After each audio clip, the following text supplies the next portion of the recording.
You're listening to Toasted, hosted by Nick and Paul. Not really, we're just doing an ID.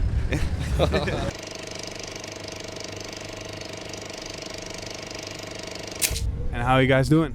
doing really well, thanks. Yeah. It looks like there's a storm brewing up there. Yeah. The weatherman said there's 70% chance it will rain. So. Really? Oh well. Thank God we're playing in a tent then.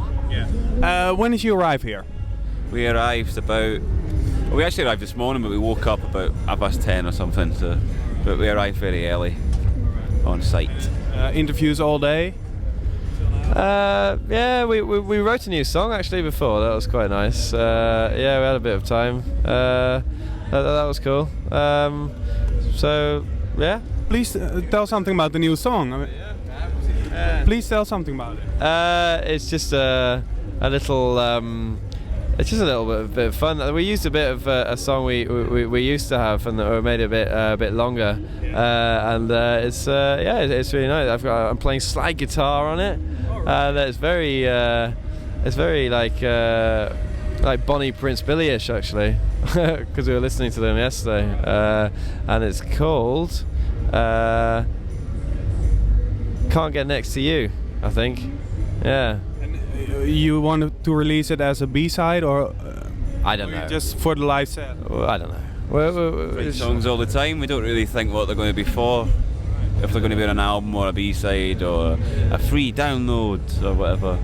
But you make it seem like it's very easy. You're here at a festival, you're doing some interviews, and you just write a new song. I mean, how is that process? How does it work? It's really easy. You sit down, play a few chords and sing a melody, and that's it really. Sometimes it takes a bit longer, sometimes you mess around and you think, oh, we could do that, and then we talk about it and it takes a bit longer, but the main thing with us is actually like getting it all sorted, like what each person is actually going to play. If you play a few chords on a guitar, that takes 5 minutes to write a song, but like to actually arrange it, like for all of us, and to lock it in rhythmically and everything, that takes, and give it the Franz Ferdinand stamp, that can take a day, it can take weeks, so that's going to be a little bit of work. How was it with your first album? Was it just as easy, or is it just easier right now because you saw a lot during your touring and everything? Your whole life has changed, I suppose. Does that give you stuff to write about? What, the touring? Not really. No. Nothing more boring than writing about touring. On the road again. And why is it boring? What, writing about being on the road? No, being on the road. No, that's not boring. It's just writing about it is boring.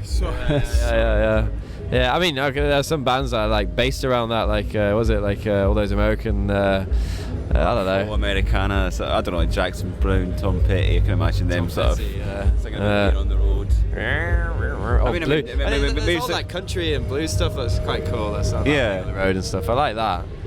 But but like not about being in hotel rooms and being at airports. I mean, so fucking what, Recently, was Brian McFadden, and he was in one of these lyrics went, was it hotel lobby to the aeroplane? Oh, no way! Really? He's singing about some like after parties and the free champagne. Oh my god, that is terrible. And how much of a drag it was. He was singing about that. Yeah. Oh, really? Yeah, it just sounds really insincere. We'd rather sing about sort of real characters that we know from back home in Glasgow. Yeah, I want to know everything about your new album, because it will come out in October, is that correct? Yeah, start of October. All right, how was the recording and the writing process? How did it went? Remarkably easy. It just seemed like we all lived in a big house in Scotland. It's fairly remote in a little village south of Glasgow. And we all got together, started listening to records, just hanging out together and drinking wine, and then sort of slowly started picking up our instruments and writing again. And it was pretty easy. I mean, the only pressure we really felt was from within, just to make something that we felt was from the heart, I guess, and it was better than our first record. All right. And in what ways is it better than, in your opinion? There's more humanity in this record. I think the first one's a little bit cold. This one's about broader. A few human rights issues. Yeah. Oh, really, or is it a joke? That was the joke. Can you tell something about the subject? It's definitely a bit more personal, isn't it? I think the first one lyrically was like almost like observational, like watching sort of situations that involve humans, but from a distance, with that coldness. Whereas this one kind of tackles them a bit head on. I think it's definitely more personal. Because your album was such a success, your first one, was it difficult to deal with all the expectations people have? No, like I said, it was just there was no. The only pressure was from us, really, and that outside pressure doesn't really sort of come to the fore at all when you're writing. That's the last thing you're thinking about. You're just thinking about what you're doing. You're not thinking about writing songs that millions of people should buy. Like it's not what it's about. Sometimes you hear bands that say it is like that. They feel they have to top their last record, and they have. I think a lot of the times they try and make something that sounds kind of genetically modified, and they just become a parody of themselves. You can hear it.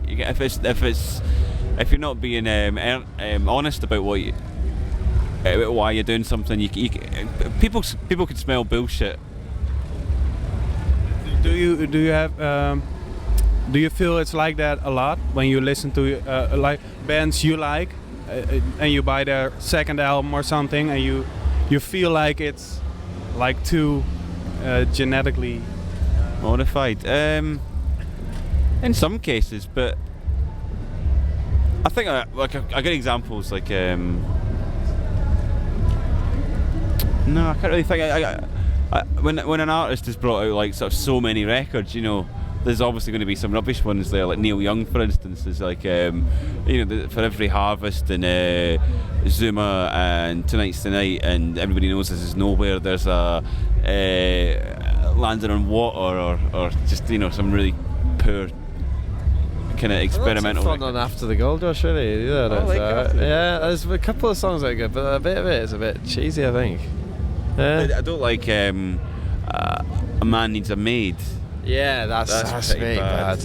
Yeah. Are there some bands that influenced you while writing and recording the album? Neil Young, Pink Floyd, particularly early Pink Floyd, the Barrett stuff, and the Silver Apples, Joe Meek, a lot of his